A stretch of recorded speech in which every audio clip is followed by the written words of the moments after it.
May the words of my mouth, meditations of our hearts, be now and always acceptable in thy sight, O Lord, our strength and our Redeemer. Amen.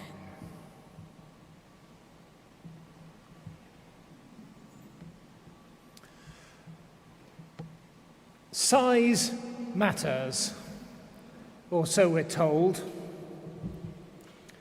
But which size is best? Much marketing emphasizes magnitude. For example, when Debenhams relaunched as an online retailer, it used the slogan, "Bigger, better, bolder." Even though it had ditched its high street stores, Debenhams thought it had greater potential through a global internet audience. By contrast, some advertisers deploy the opposite strategy, stressing the benefits of a product which is petite and perfectly formed. Those whose memory stretches to the 1990s may have the irritating jingle for Outspan oranges indelibly imprinted on your memory. Quote, "'cause the small ones are more juicy naturally." Lots of E's, very irritating. There is a tension within the Judeo-Christian tradition about the size of God's people. Is the church big or small? The answer that we give to this question is likely to shape our understanding of the purpose of the church and of our own role within it. Within the Hebrew Scriptures, some passages affirm a confident, expansive identification of the whole Jewish nation with God's people. We see this in the divine promise that the descendants of Sarah and Abraham will be like the stars of heaven and the sand of the seashore. Genesis 22:17. We see this in the determination of Moses, Miriam, and Aaron to lead each and every Hebrew out of Egypt. Exodus 10. No one left behind. And we see this in the consecration by Solomon of the entire state to divine service. 1 Kings 8. This tradition is re-articulated in the New Testament through the evangelistic impetus of Jesus, when he says that his followers should baptize disciples of all nations. Matthew 28:19. And in the vision of Revelation, that there are innumerable saints gathered around God's throne.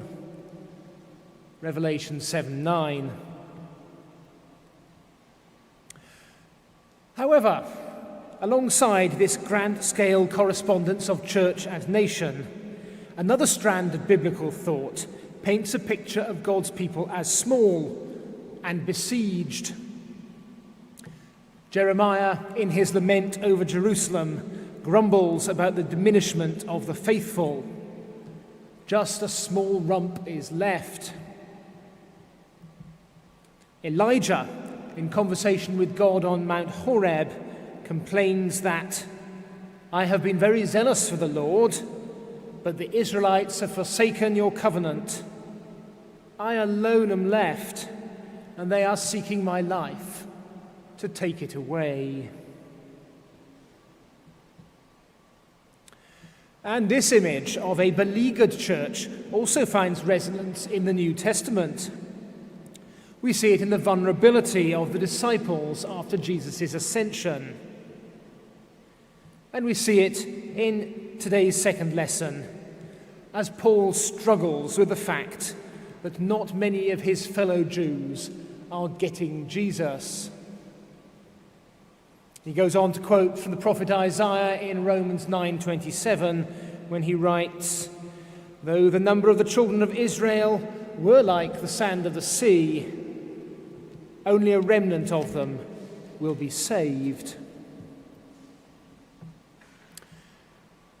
In subsequent centuries, remnant theology and its vision of the church as a narrow elite has proven a useful bastion for Christian communities operating under fear, oppression, or decline. It has given strength at times of persecution and bolstered minority sects in their vociferous distinctiveness. However, alongside this, Christians have also adopted those bold ideas of a much larger godly community. While some today deride the notion of Christendom as medieval history, others keep repackaging it in new ways. We see it in the sense of some Russians that they are the descendants of the Holy Roman Empire, and in the American pledge to their flag as one nation under God. So we have two contrasting visions of the church, global empire versus holy huddle. And ironically, these two models can coexist alongside one another.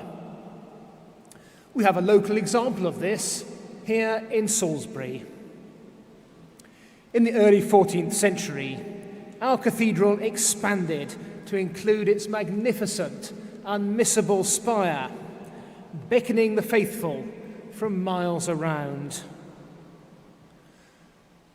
But what did pilgrims find when they arrived? At exactly the time the spire was being raised, the cathedral was also hemming itself away behind a sturdy wall. A privileged community shut off from the great unwashed.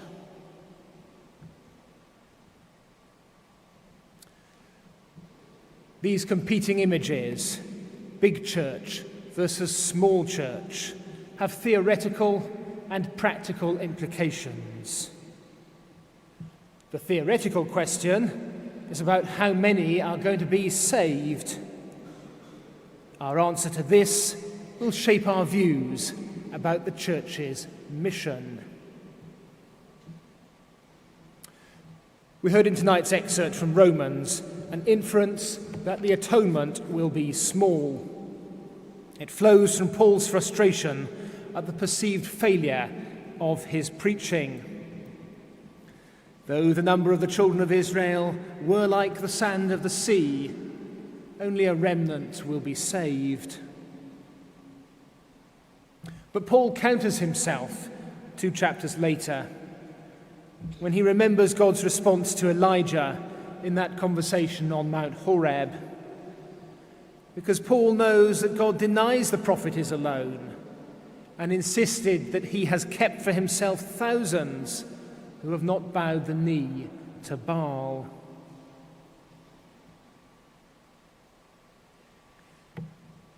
It is tempting, when under pressure, to identify only with those who are like us, and skeptically to suggest that God's chosen are few. However, such tallies are a matter for the Almighty, not for us. He is boss and will decide such things.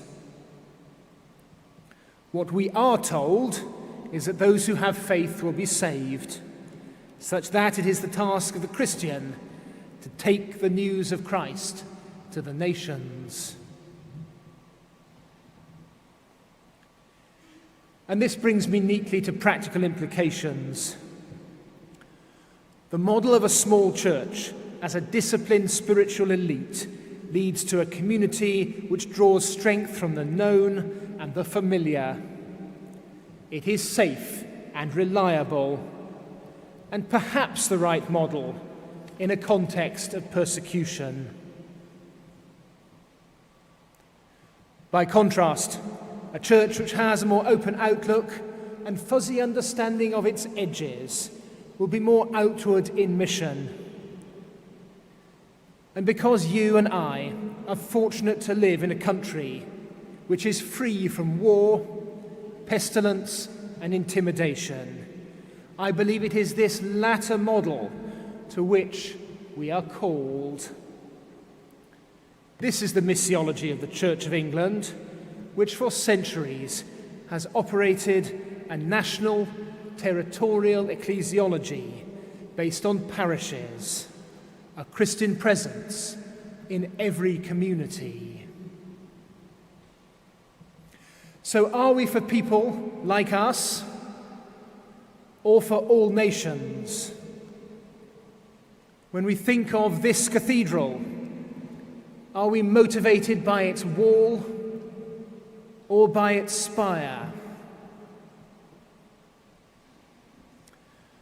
One of the joys of cathedrals like this is that they are arenas for godly yearning and engagement on a massive scale. They are not narrow, simplistic, and privatized. They are outward, welcoming, and diverse. So size does matter.